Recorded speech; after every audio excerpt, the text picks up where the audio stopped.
अस्मद्गुरुभ्यो नमः। काश्यपान्वयसञ्जातं नारायणपदाश्रितं श्रीमन्नारायणं वन्दे यतीश्वरश्रियाजुषम्।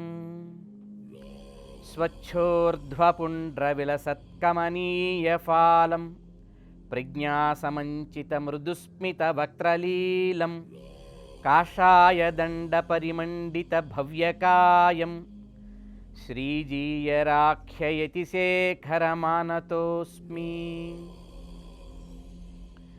आपदामपहर्तारं दातारं सर्वसम्पदां लोकाभिरामं श्रीरामं भूयो भूयो नमाम्यहम्। मनोजवं मारुततुल्यवेगं जितेन्द्रियं बुद्धिमतां वरिष्ठं वातात्मजं वानरयूथमुख्यं श्रीरामदूतं शिरसा नमामि।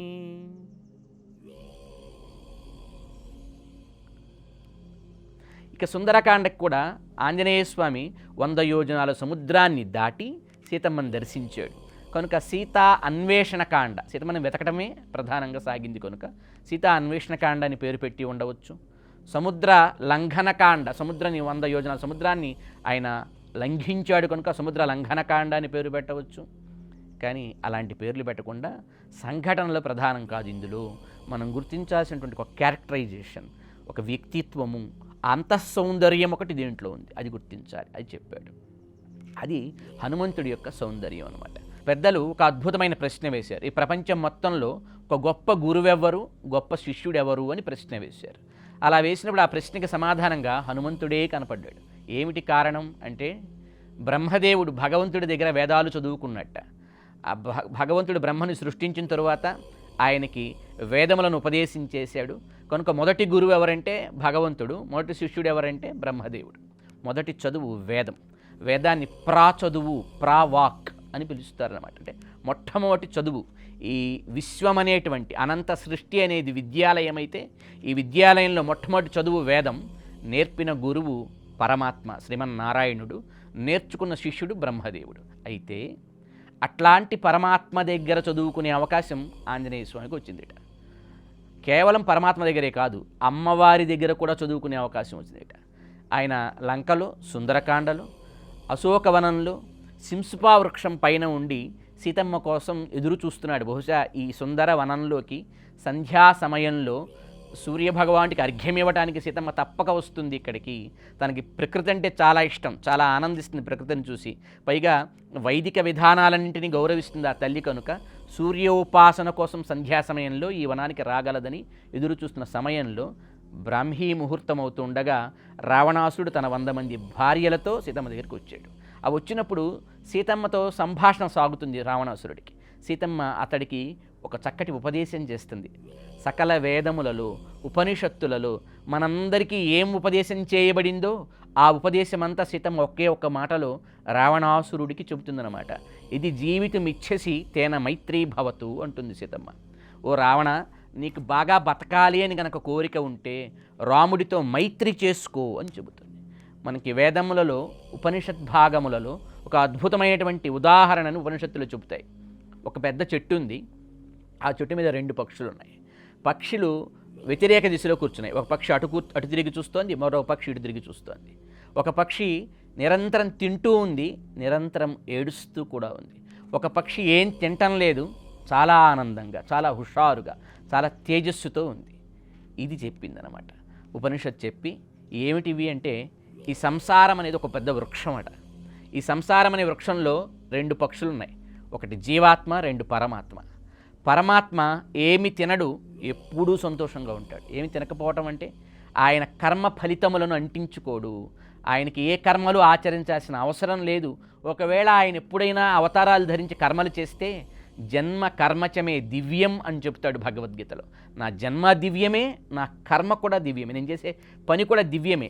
అవి నాకు ఏదో మనందరికీ అంటే కొన్ని 3 రకాల కర్మలు ఉంటాయని చెబుతారు. సంచితం, ఆగామి, ప్రారబ్ధం అని. ఈ కర్మలు ఉండటం వల్ల తప్పక ఆ కర్మ క్షయం కోసం మనం పనులు చేస్తాం. కానీ పరమాత్మ అలా కాదు, కృపతో పని చేస్తాడు. కర్మలలో ఉన్న మనల్ని ఈ కర్మ బంధాల నుంచి బయటపడవేయటానికి తను కృపతో అవతరిస్తాడు, కృపతోనే పని చేస్తాడు. దివ్యం అవి రెండు చెప్తాడు భగవద్గీతలో. నా కర్మ, నా జన్మ రెండు దివ్యం.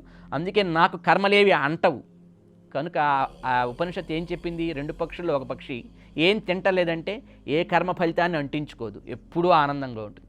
పరమాత్మ వరే నిత్య ఆనంద స్వరూపుడుగా ఉంటాడు. కానీ మనం కర్మలు చేస్తూ ఉంటాం, తింటూ ఉంటాం. అది బాగుంటుందేమో అని దాన్ని చేస్తాం కొన్ని రోజులు, అది నచ్చకపోతే ఇంకొకటి చేస్తాం, ఇది బాగుంటుందేమోనని. ఇలా నిరంతరం కర్మలు చేస్తూనే ఉంటాం. ఆ కర్మల వల్ల వచ్చే ఫలితాల వల్ల ఏడుస్తూ కూడా ఉంటాం.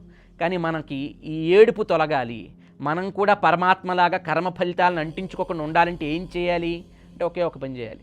చాలా సింపుల్, ఏం కష్టపడక్కర్లేదు. ఒక పక్షి అటు తిరిగి ఉంది, ఇంకొక పక్షి ఇటు తిరిగి ఉంది. ఇటు తిరిగిన పక్షి జీవుడు, ఇటు తిరిగిన పక్షి దేవుడు. మనం ఏం చేయాలంటే ఒక్కసారి ఆ దేవుడికేసి తిరిగితే చాలు, ఒకసారి దేవుడికేసి అభిముఖలమైతే చాలన్నమాట.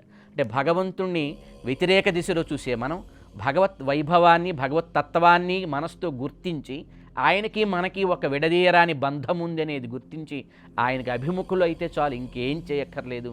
మనకి కూడా ఈ కర్మ బంధాల వల్ల వచ్చేటువంటి ఫలితం అంటుకోదు. మనం కూడా ఆయనలాగే ట్రైన్ కాబడి, లేదా ఆయన యొక్క అనుగ్రహంతో, ఆయనకి సహజ సిద్ధ గుణం అది కర్మలకు అంటకుండా ఉంటాం. మనకి ఆయనలాగా ట్రైన్ కాగలిగేటువంటి స్థితి ఆయన అనుగ్రహం వల్లే లభిస్తుంది. మనం ఆనందిస్తాం. ఇది చెప్పింది ఇంత ఉపనిషత్తులో చెప్పబడిన గహన గంభీరమైన అర్థాన్ని సీతం ఒకే ఒక్క వాక్యంలో, నువ్వు బాగా ఉజ్జీవిస్తూ బతకాలనుకుంటే రావణ, నీకు ఆ ఉద్దేశం ఉంటే ఆ రాముడితో మైత్రి చేసుకో. అంటే సర్వజీవుల హృదయాల్లో ప్రకాశించే సాక్షాత్ పరమాత్మయే రాముడై వచ్చాడు అని ఉపదేశం చేస్తుంది. ఇది విన్నాడు చెట్టు మీద ఉన్నటువంటి హనుమ. వినటం వల్ల అంటే ఆయనకు వచ్చిన అదృష్టం, అమ్మవారి దగ్గర వేదాంత తత్వ విద్యని చెట్టుపై నుండి విన్నాడు.